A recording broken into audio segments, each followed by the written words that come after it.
Good evening, ladies and gentlemen. Welcome to Vintage Wine Cellars, our virtual wine tasting here. We are live, as always, on Fridays, live from our global headquarters here in Tampa, Florida, at our luxurious studio here, Table 3. We're actually kind of crammed into the auxiliary studio because we are joined tonight by our live in-studio audience. Everybody wave! Everybody wave! There you go. You did sign the release, right, so we can put your image on the internet. Thank you for that. We're excited. We've got a winemaker on the line ready to go, representative from the winery. We've got a lot of wine in front of us. I'm ready for a good time. I got my fingers crossed to make sure nothing breaks. Yeah. So if nothing else, the wine should flow, and that's what we all are here for. So welcome to everyone. We're in a different spot in the store. We're in the tasting room, and we're up in the kind of where the Italian wines are. So it has a little different look for all of you who have followed us fearlessly online for the last 2 years. Every once in a while, we kind of have to do a different setup, which is what we're doing tonight, because you're right, we're live from the West Coast too. We've got Kevin, the winemaker, here from Vina Robles. Wayne is here also, and so we're looking forward to it. I know some of you all did cheese kits. That I want to get that out of the way really quickly. There were 3 cheeses in the cheese kit. There was Gouda, there was a 5-county layered cheddar from England, and there's a Gamazzola, the double cream blue. Try those in the order that we're going to go through tonight. We're going to have the Gouda first with the Chardonnay. With the 2 blends, we're going to have the 5-county cheddars, and then we'll have this creamy, rich blue with the big cab at the end. So I wanted to tell a few of you all who did do cheese kits that line your cheeses up with your wines, and let's go to Paso Robles. There you go. Wayne, you want to kick us off? Sure, absolutely, yeah. I'm from Vina Robles Winery. We are a small family winery founded in 1996. We own and farm estate vineyards set up throughout different regions in Paso Robles. We have 1,400 acres under vine, and we're also a grower. We sell a lot of our fruit as well to a lot of winery partners. But before we start talking about Paso, I think we're going to switch and jump into Monterey, because we own one vineyard in Monterey called the Mistral Vineyard. Have anyone in the audience here have heard that vineyard before? No, it was originally planted by Joseph Phelps in the 90s and planted to a lot of Rhone varieties. And then he sold it to Ventana Winery. Mm-hmm. It's a farmers out of Arroyo Seco who specialize in Chardonnay and Pinot Noir. And then we purchased it from them in 2014. Had a lot of beautiful Chard, which we're trying first here tonight. Single vineyard Chard, 2019 from the Mistral Vineyard. Nice. There we go. Let me flip over. So we're going a little further north from from Paso Robles proper, and this is really beautiful though. And it's got this rich kind of, I get a lot of pear and a lot of apple in there, but really bright, all the same. Yeah, really pretty fruit. Kevin can probably tell us a lot about this wine. Want to bring Kevin on? Sure. All right, here we go. We're gonna try this. Can we bring you on? Are you there? Okay. There we go. I can. Can you hear me? We can hear you. We're gonna get feedback from our producers as to whether or not everybody online can actually hear you. Okay. All right. There you go. I see the meter working, so we're good. All right. Okay. We're connected. Thank you for having me. Welcome everybody. I'm Kevin. I'm the winemaker for Vina Robles. I've been here since 2012. Worked in other places though prior to. This will be my 39th harvest coming up in 2022. Grapes grow in a lot of different places, and I'm happy to be here in Paso Robles at this particular time. I think there's a lot of energy here, and I think I wouldn't be here if I didn't believe that we could grow fruit and make wine on a stage that's admirable around the world. So this, as we start with this, I think Wayne's going to explain a little bit more, but I thought we'd start with the Chardonnay, so hopefully everybody's got that in their glass. This is the only vineyard of ours that's outside of Paso Robles. All of the fruit for Vina Robles comes from our own estate vineyards. So everything we're going to be tasting tonight is from our own vineyards. We tried planting Chardonnay here in Paso Robles. Paso is a great region for growing a lot of the varieties that we do, which we're going to be tasting tonight. However, it's a little bit too warm, we think, for Chardonnay. We tried growing it years past, but it just didn't have the complexity that we were looking for. So that was the purpose in going a little bit further north up into Monterey County, where it's a little cooler of a climate. Generally, places where you grow Chardonnay and grow it well are not next to vineyards that grow Cabernet and grow them well, too. So that was the justification for kind of looking for a vineyard up in Monterey County to complement our portfolio.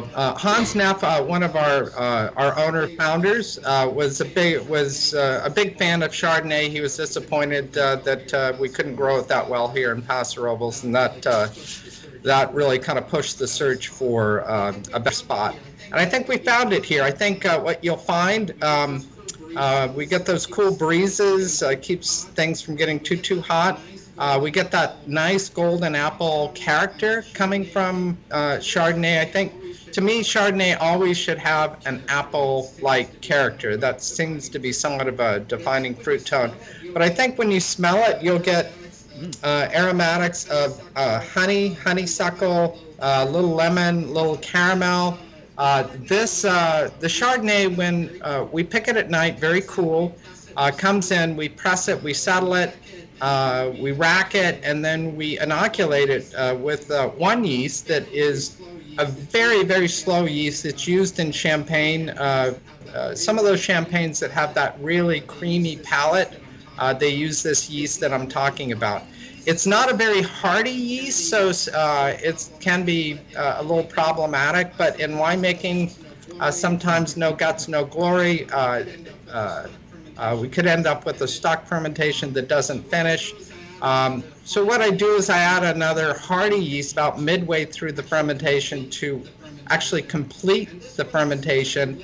And this one also kind of lifts some of the apple fruit tones as well, if you can believe that. So here we get this complexity from the one yeast, and then we get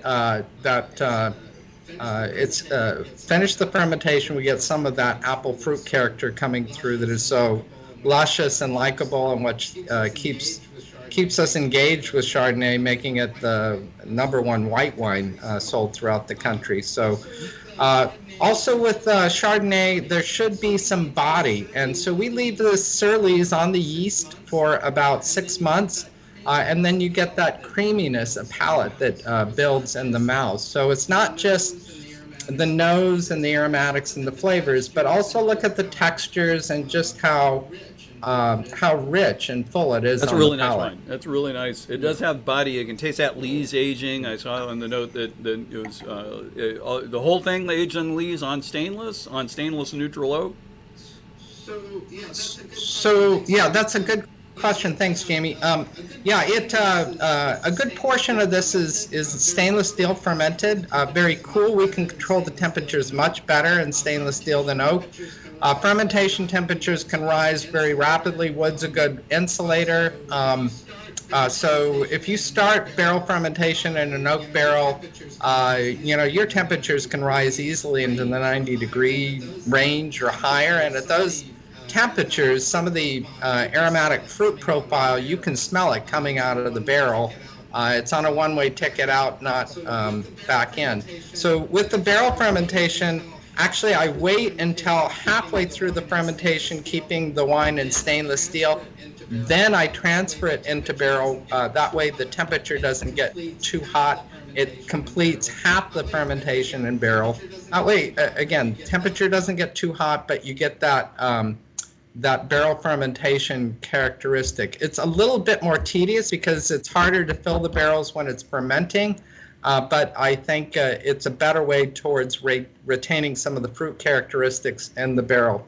And then the stainless steel portion, we're not picking up so much oak, but I don't want an overly dominant oak wine. I want to respect the fruit. Oak should be in the background, which is why I blend about 20 to 30% barrel fermented in with the stainless steel fermented Oh, that's great. You portion. can taste it in the balance there.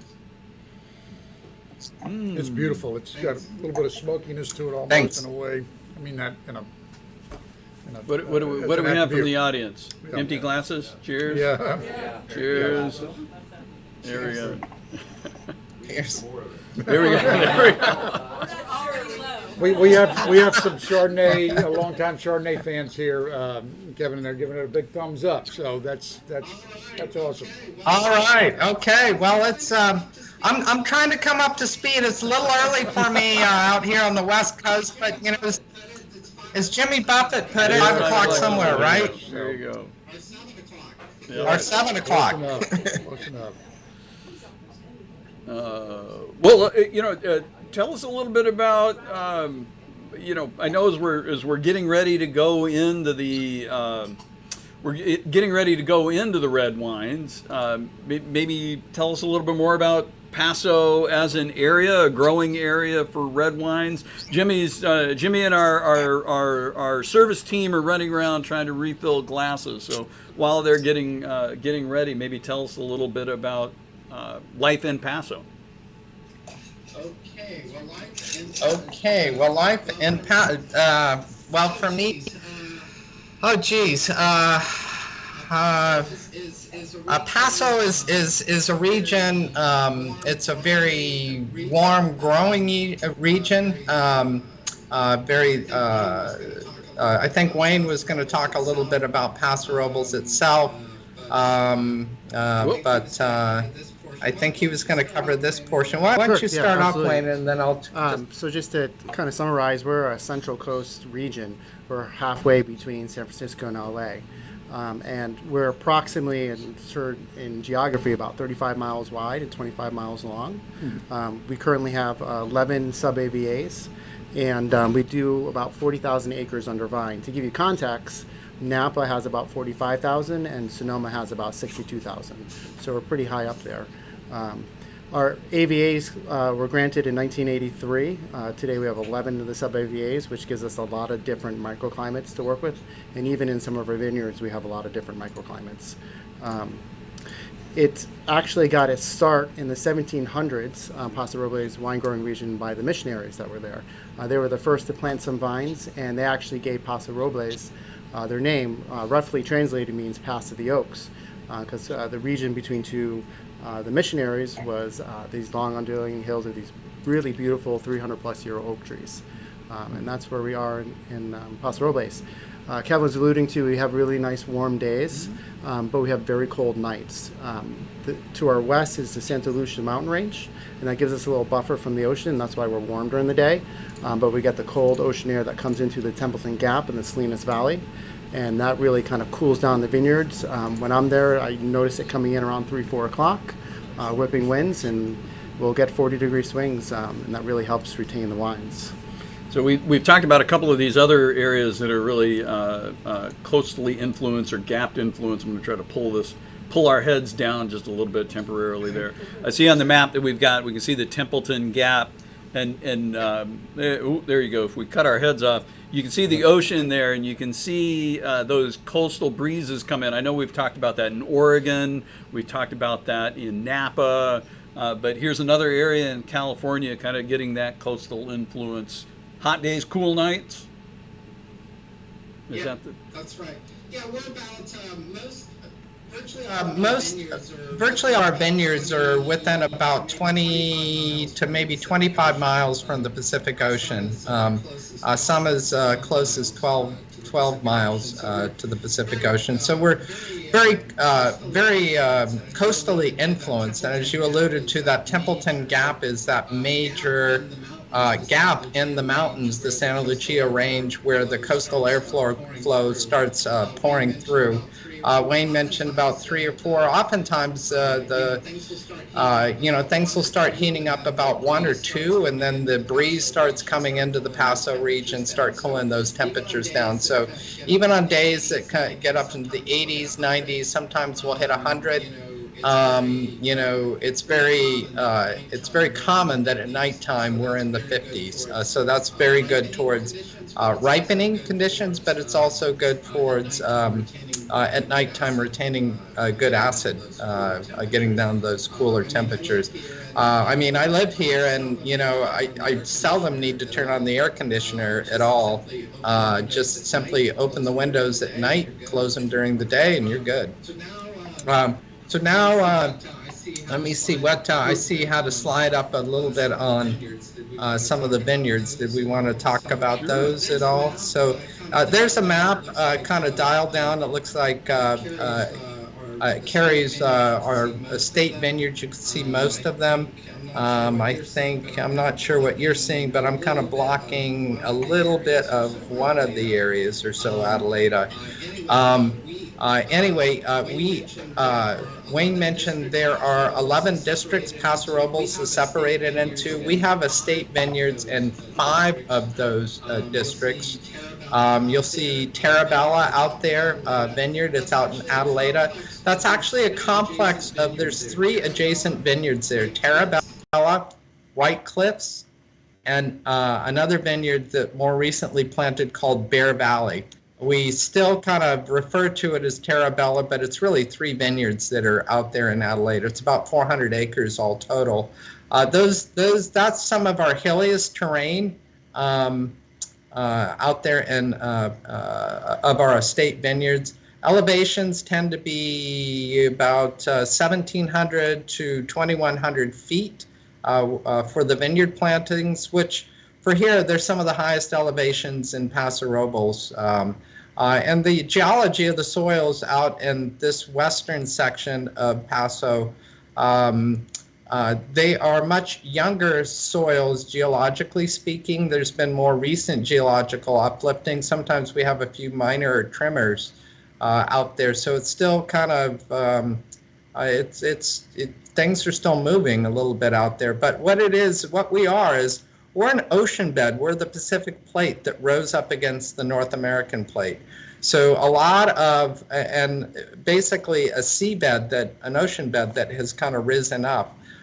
Some of the younger soils out there have these chunkier calcareous rocks, very limiting soils, which is very good for growing grapes. You don't want the vines to be vigorous, or be growing row crops where it's very fertile.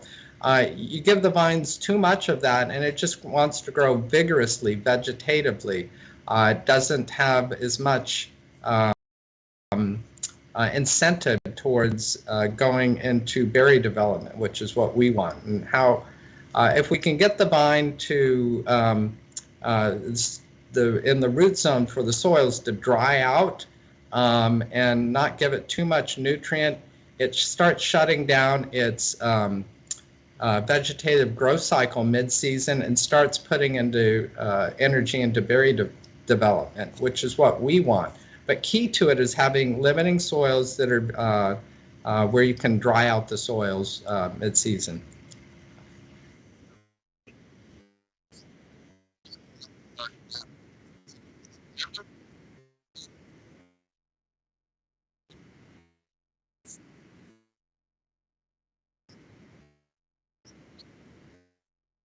Yeah, no.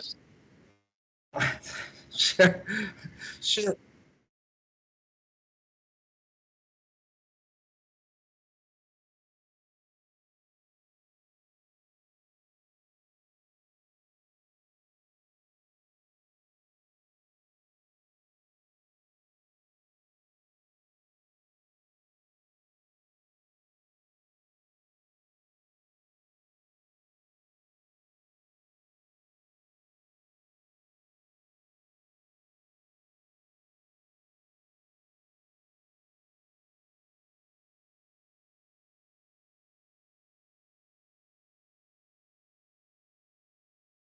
So yeah, no, ours is a blend. It started off as somewhat of a Rhone type a blend. The major portion is Syrah. It's about 45% Syrah, and that has this juiciness and this cherry fruit that is so delicious and likable. Again, it gets very rich and very ripe here in Paso Robles. Another variety that grows extremely well here in Paso Robles, and I've been growing it throughout the state of, working with it throughout the state of California, Petite Syrah. And Petite Syrah has great color, has this dark berry fruit tone that it contributes to the blend. Sometimes it can have a little bit too much tannin and can be a little aggressive. I found that when I was up in Rutherford. And Inglenook, some of the Petite Syrah can be just a little bit tannic. We'd have to take it off the skins about 4 or 5 days. But here in Paso, it's a longer growing season. We get a little bit more warmth, and it just seems to soften those tannins and make them more creamy and rich. And so I like a little bit of Petite Syrah in the blend for that reason.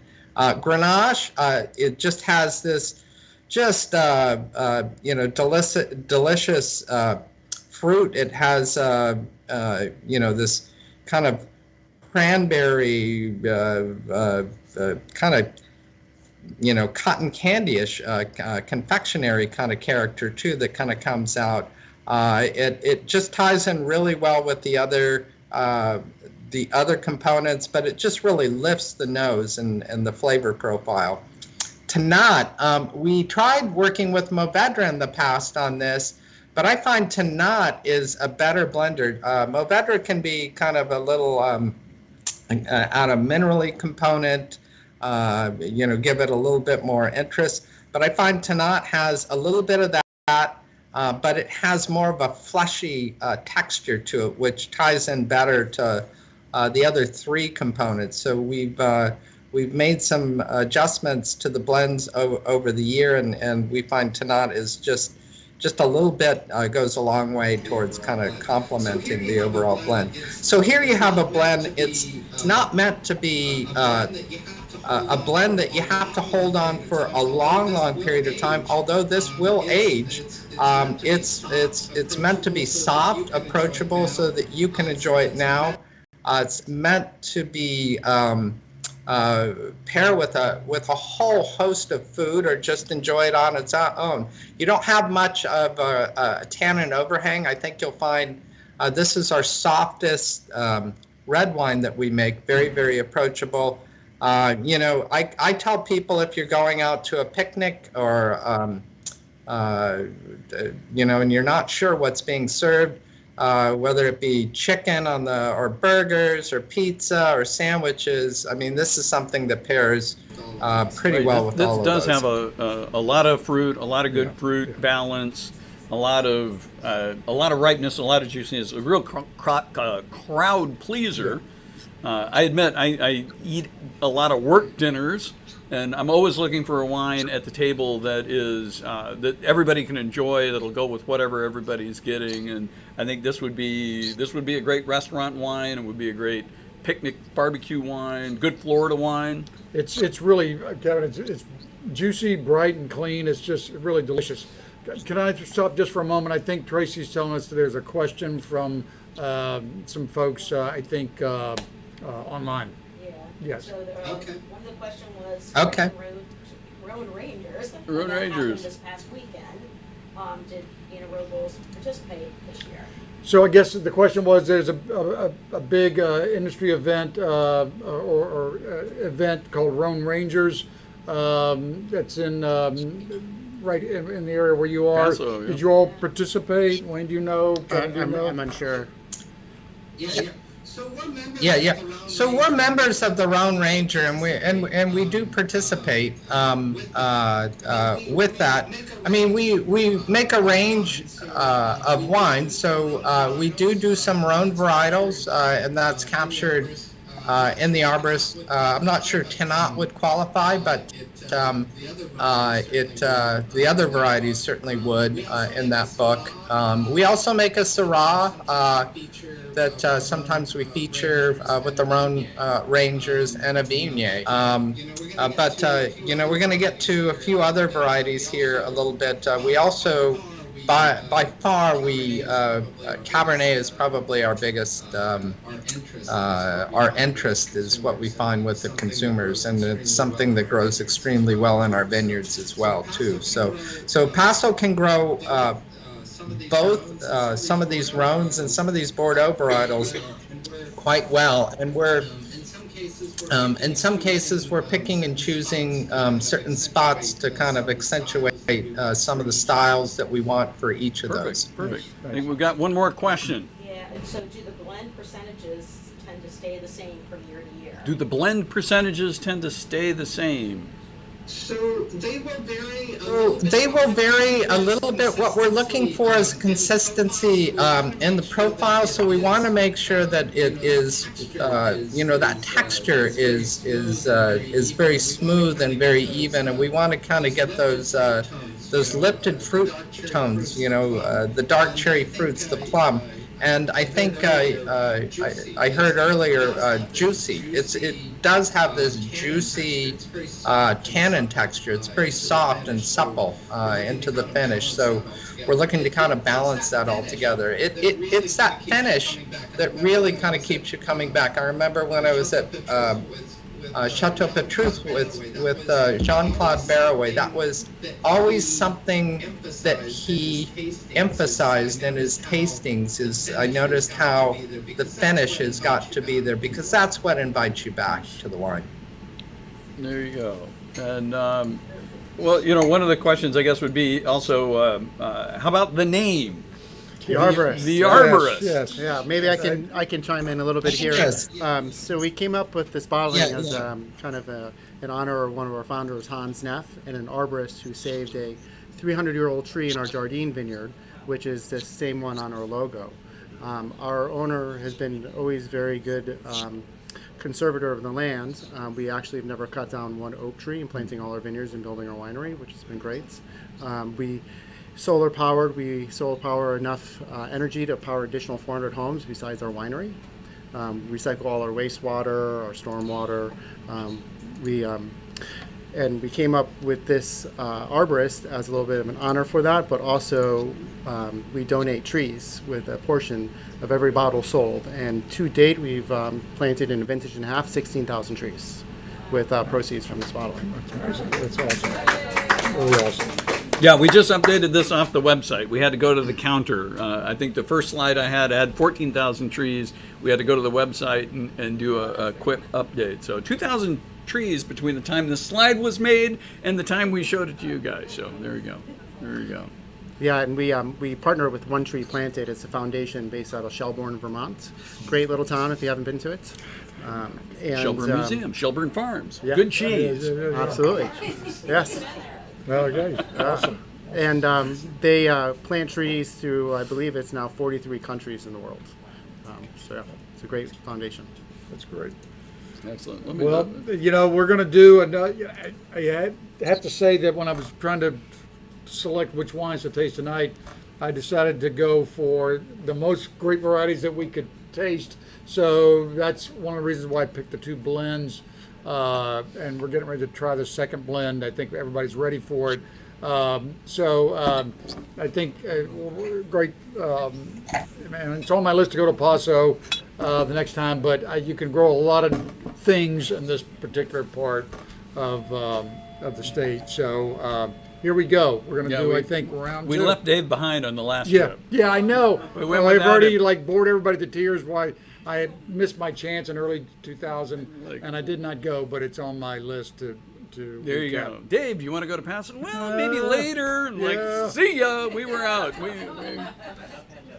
Yes, yeah, that's there right. you go. Yes, I couldn't even blame the pandemic, but anyway, so that's even more reason to go back or to go for the first time.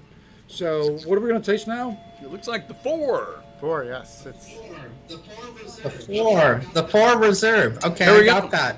All right. So 4 reserve. There's a golfer on the label, right? And I think there's a little slide that I don't know if you can pull that up, but it was one of the first Vina Robles. There's the four itself. So this is the wine that we're tasting, and maybe I'll let Wayne explain a little bit about where some of the background of the four came from. But this is it's a blend of this is a Paso blend, what I would say. So Cab grows extremely well. It has a very juicy and just very delicious dark cherry little type of fruit tone. We blend with Petit Syrah that also grows extremely well here in Paso Robles. Again, it has great color. It's a very smooth tannin, but it has this creaminess of palate, and it's like putting frosting over the cake. It just makes it very delicious and very super rich with volume, but just this creaminess on the palate. And then Petit Verdot has that backbone and color that makes it very utilitarian as a Bordeaux blender. It gives you a little bit more structure, gives you a little bit some violet tones in the nose, but it's just that structure that adds to and color to the blend overall. So again, the Petit Verdot and the Cabernet, they give you this nice backbone and structure, and then you layer that Petit Syrah on top, and you have this rich creaminess to it. So we get these dark cherry fruits, boysenberry, cassis, more of those kind of dark berry tones coming in from the Petit Syrah. You get hints of mocha, amaretto. This is a very full-bodied wine with a lot of dark fruit tones, but just look at that finish and that texture. It is very smooth, very age-worthy. The color should hold up quite well over time, and I think, and it pairs with most dishes that you would serve with a Cabernet. It will actually pair as well with some of the smoky meats that I don't really pair much with Cabernet Sauvignon because of the Petit Syrah. It actually, I would say this is a lot more integrates pretty versatile well. than Cab, because sometimes, I've got a lot of friends that are, like I'm a Cab drinker, I have to have Cab, but when you're cooking and like Cab doesn't actually go with it, I think you get a lot more flexibility and leeway with this. Sure. But just look how smooth that you can drink this wine on its own. Just look how even the texture is throughout your palate, and just see just that creaminess as it kind of layers onto your tongue. It's a good cooking wine, which means I drink it while I cook. That's the.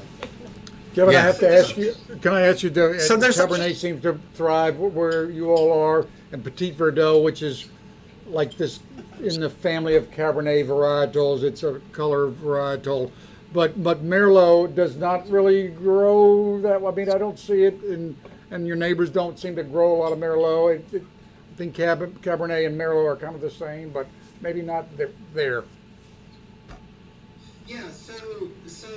Yeah, so they're both Bordeaux varietals. I know Merlot quite well. I've been working with it for many years, and I would say Cabernet favors a slightly warmer climate than actually Merlot does, and which is why I think it works better Paso than Merlot. I personally believe. When I was at Petrus, I mean, the soil profile was more clay-like too. We have very well-drained soils here. We have some clay, but not real heavy clay soils. So we don't really blend much in the way of Merlot. It grows well here in Paso well enough, but we think Cabernet has better blenders with Petit Verdot. We have a little Cab Franc that we're integrating out there in one of our vineyard properties in Adelaide, and that will be coming into the fold maybe in years to come. But I like Merlot, but again, I think it grows better in some of the cooler spots and more so than some of where the vineyards that we're focused on. Right. I think it's because of all of it's got this Petit Syrah.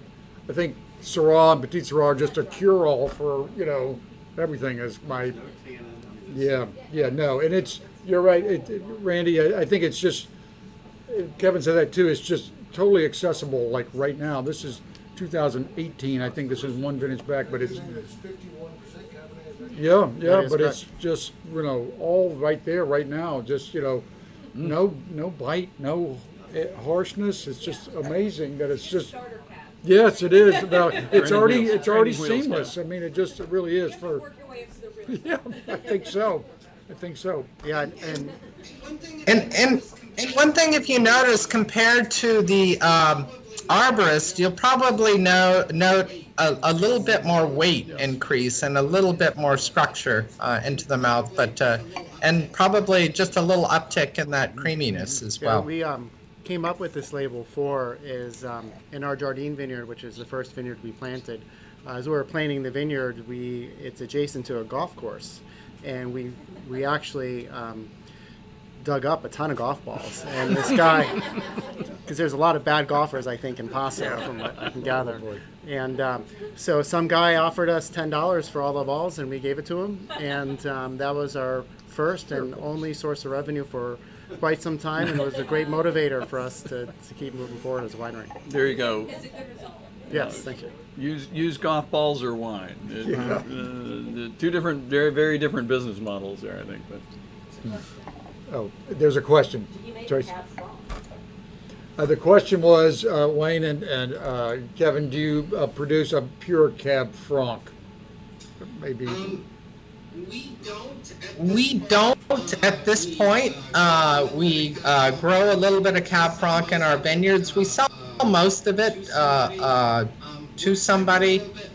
We're planting a little bit more out in the Adelaide district where we on the map where I showed Terra Bella. That will be blended into likely we have another Bordeaux blend that we make. It's mainly in the tasting room. It's called Windero.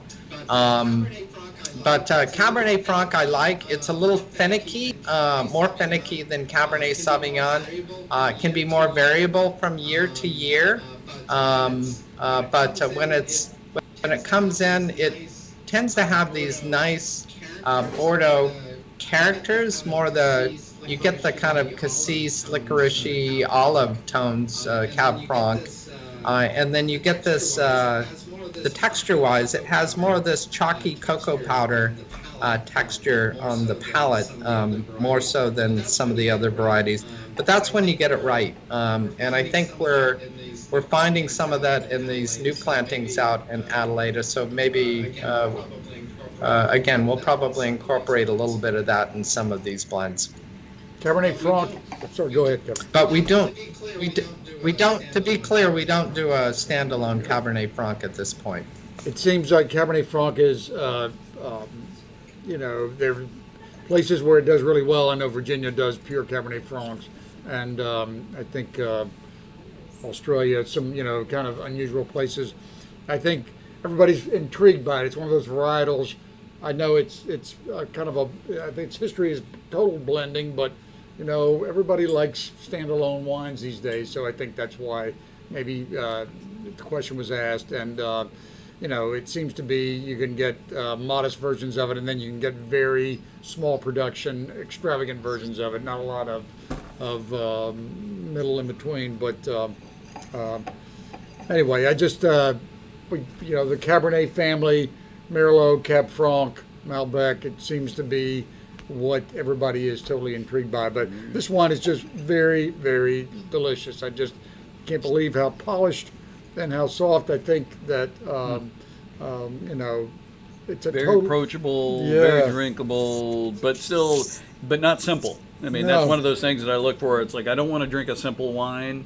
But sometimes at the same time, I don't want to get slapped in the face by my wine. So it's this one. This one kind of hits all the spots. Yeah, yeah, very. So I'm glad, and thanks for letting me, tasting with me to get as many different varietals as I said that we could squeeze in, for the hour we are tonight, and that's why. And blends are what everybody loves today, anyway. So whether they're natural blends or commercially. concocted blends, it's totally driving the whole wine business. So I think being in Paso like we are tonight, it's just where blending is a natural thing. Then I think that's all the better. Yep. Yeah, I think you hit that right. I would say moving down here to Paso from Napa Valley, there's this adventurous spirit. People aren't afraid to try varieties that in Europe you couldn't quite blend together. And actually we can grow a lot of different varieties. So really, the possibilities are endless, and people are willing to take that adherent and try things a little bit differently. But for me, what I'm looking for is balance, and it's got to work. And I think this is a case where Petite Syrah grows exceptionally well here in Paso Robles. And I think Cab grows extremely well too. We have it grows just as well as other places where I baited. It has a slightly different character than I would say up in where I was up in Napa, but it is equally as good. It's just obviously every region has their a terroir and varietal flavor, but I think it lends itself. Here we have Petite Syrah that grows so well. It like I said, it has another element of creaminess that really kind of layers into the blend and makes it very unique. Well, there's a question from right here in the tasting room. Heather, yes. Hi, Kevin. I have a quick question. I saw in the notes the use of the Hungarian barrels for this particular wine. I was there maybe 6 or 7 years ago trying wine, and it was fabulous, but in talking to folks there just wasn't the infrastructure to export those wines. I'm sure that's changed with time, but can you just describe the use of those particular barrels for this wine, and is the market for Hungarian wines increasing here in the United States? So question if you didn't hear it on stream, the microphone cuts your volume out, and but for those of us on the stream or for Kevin, question was about your usage of Hungarian oak. You see that a lot. Is it easier to get? Is it any issues with Hungarian oak or any benefits? No, so to be clear, this blend is, we age it in French oak, Hungarian oak, and some American oak, and I use all three. We don't discriminate here at Vina Robles, so we use all three, just so you know. But to be clear, French oak and Hungarian oak, they're the same species of wood, which is different than here in America. It's a totally different species of oak. Just a little background. American oak is a denser wood. The way it's kind of structured, it doesn't donate as much wood tannin or texture into the wine as, say, Hungarian or French oak would. But if it is air dried properly and coopered properly, where it's toasted, you can get this rich vanillin profile to it, and I think that ties in well, gives you some nice, it ties in well to the ripe fruit flavors we get here in Paso Robles. French oak is, kind of the standard that we've been working with for many, many years. Has a lot of tannin. We'll have more wood tannin that extracts into the wine.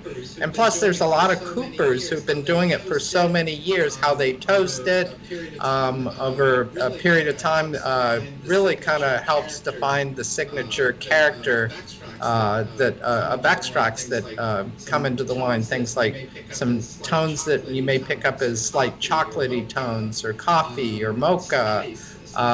Spice sometimes can be coming from the wood types there. Hungarian oak, where we source it from, it's the same species, but it's in the north part of Hungary, very volcanic soils, very cold, and so the wood is very, very tight grained, and for that reason, it doesn't extract as much of the oakiness into the wine or other flavors, but what you get is like this wood sweetness that integrates with the wine, and it really respects the fruit that is there. And again, we have such a bright fruit profile. We don't want to hide it. We don't want to mask it. So I think Hungarian oak is a way of just getting this volume and sweetness into the wine without over oaking the wine. Well, hey, Kevin, I know we're gonna lose you here in a couple of minutes. Do you mind a few parting words as we pour the cab? I just want to, like, is this your favorite wine or what? Okay. Okay. So the Mountain Road Reserve. This is our highest expression of a structured Cabernet that you can lay down for aging. You could buy it for your newborn child and wait till they're 21, and hopefully if they like wine, you can enjoy it with them. We have very limiting soils here in Paso Robles in all of our vineyards, our state vineyards. But these come from properties out in our Adelaida vineyards. They're higher elevation, super limiting soils. I mean, our yields are about 2.5 tons an acre, and that's about all we're going to get. But the concentration of fruit, very small berries, and we get great color, we get great structure in the wines. And then one thing else we get some of that nice richness and creaminess. You can drink this wine now and just note how smooth it is on the palate. Yet when you look at there's a lot of layers and texture. The color in this and the tannins as they combine, good quality tannins, creates this nice mouthfeel. It makes the color more stable. It makes the tannin more stable. We have a naturally lower pH and slightly higher acidity from the fruit grown out there too. So all of that helps with the aging process over time. You might notice a little brighter acid profile sometimes with our Mountain Road Reserve Cab as just a consequence of the vineyards out there where they're grown. They just retain some nice acidity. That is really nice. That is really nice. Well, I want to be sensitive of your time. I know you warned us that you had a time deadline. Yeah. We've got Wayne trapped. Right. So we can still ask him questions. Well, but we appreciate it. I mean, Kevin, if you want to hang out if your schedule changed, but I know you said you needed to go, so we'll... Yeah, no, I did. I appreciate you mentioning that. I do need to hang out, but cheers to all of you out there, and you enjoy your night, and I'm gonna go someplace and kind of get started at 5:30. So I'll be there. You go. With you in we're glad we can help you warm up there.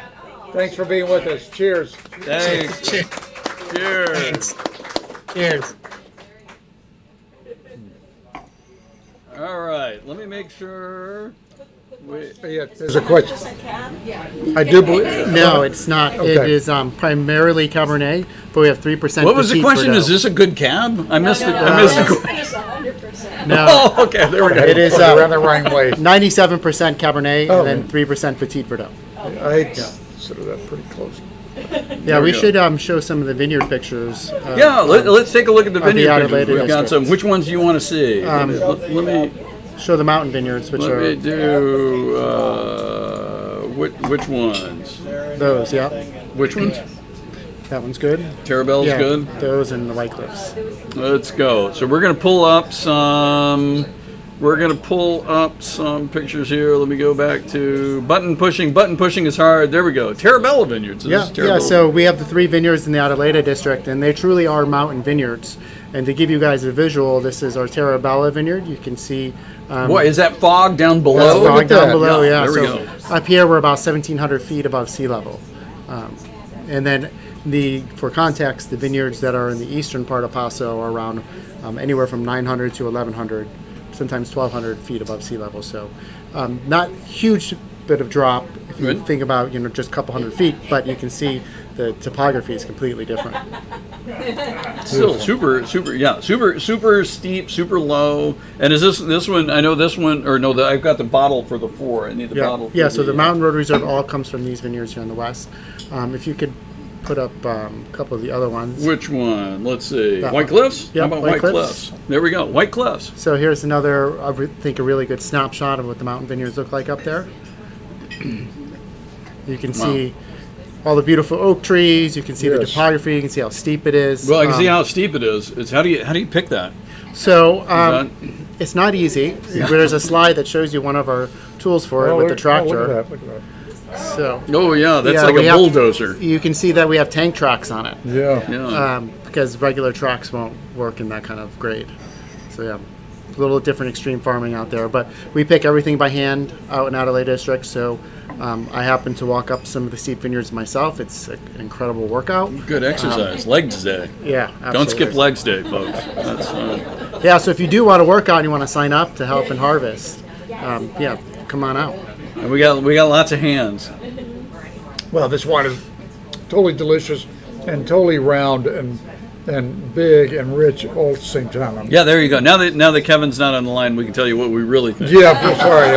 I wanted to get that in. I before, really like this wine. That's, No, it's still just super polished, and I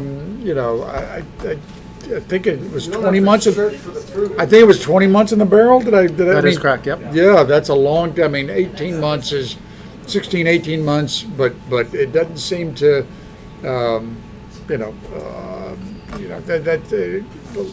Cabernet can take all kinds of time in the barrel. So I don't know if that's a combination of French and Hungarian that we talked about earlier, but gosh, it seems to, Yeah, whatever the formula is, it seems to be working. Yeah, fine. and a lot of it's grape tannins too. You know, the grapes up in the mountains, they're a little smaller. The grape skin's a little thicker. You get a little bit more tannins from it. A little bit higher concentration. Yeah, because that's got to be cold weather or cool weather. I mean, you've got some altitude. Because this is one of the things. If you go to Paso is actually pretty hot, and depending on which side of the valley you're on, you get different temperatures depending on whether you're on the valley or whether you're lower elevation or higher elevation. Because I've had some wines from Paso that are probably from the other side of the valley that are a little lower, and they are, 18% alcohol, fruit bomb, knock your socks off wines. Yeah, we can do that too. But yeah, there you go. But then across the valley, across the hill, on the other hill higher up, you can get these lovely cabs. I know you guys do some. L'Aventure does a great cab. Justin does a pretty good cab still. That's a great cab. There's and again, but in the same area, you go down the road, down the hill, and you're drinking Petit Syrah and Mourvedre and Grenache at 16-17%. That's We have pretty a steep. couple of vineyards if you pull up on the east side so you guys can kind of see the difference in terrain. I can maybe talk a little bit about east side versus west side. I would do go a that, little bit further. in Wayne, the- but I think there's a question that Tracy says. There's a question, somebody asked, is this the top of the line? This is probably our top of the line Cabernet. Absolutely, yep. Yeah, we Which- make that's a it great limited question. in 6-packs. We did 1,900 6-packs this vintage. Ooh, that's not a lot. Not a lot. Okay, so which vineyard do you want to see? Which one? So Huerhuero and Creston Valley. Huerhuero. Let me pull up Huerhuero. Everybody online is just sitting there staring at They're like- that as I Probably went to start eating a fumble tenderloin through by my. this time. Okay, what let's. You can look at us for a minute. So how many Look, different vineyard sites that goes into the mountain cuvee? Is it, or The this- Mountain Road, we have 3 vineyards. 3 vineyards, Yeah. okay. So 3 different areas for this proprietary blend. Yeah, so here's a picture of our largest vineyard holdings, which is right next to where our actual winery is and tasting center. It's called Huerhuero. You can see how instead of having that really steep mountain terrain, you have these long rolling hills. And on the east side, you get much warmer than you do on the west side, where you have the higher elevation. But we get a bigger swing of diurnal influence because the cold air really kind of comes into the valley first and cools those vineyards down 40 to 50 degree swings every night, where you don't get as warm and sometimes you don't get as cold either in the higher elevation. So you get more of a kind of a moderate temperature influence. Very interesting. So for let's see, do you guys do any Syrah in this area? Pure or is this Syrah? all cab? Is this Cab vineyard country? cab or We have close to 30 varietals that we have planted throughout all our vineyards. And where you'll find Tannat, you'll find Viognier, Valentino, Albarino. We have lots of different things. So some Spanish grapes. I mean, that's very interesting because the weather, Albarino, those Spanish grapes, Grenache, Garnacha, depending on where you are, those grapes tend to like heat, dry, sandy soil. Yep, thick skins.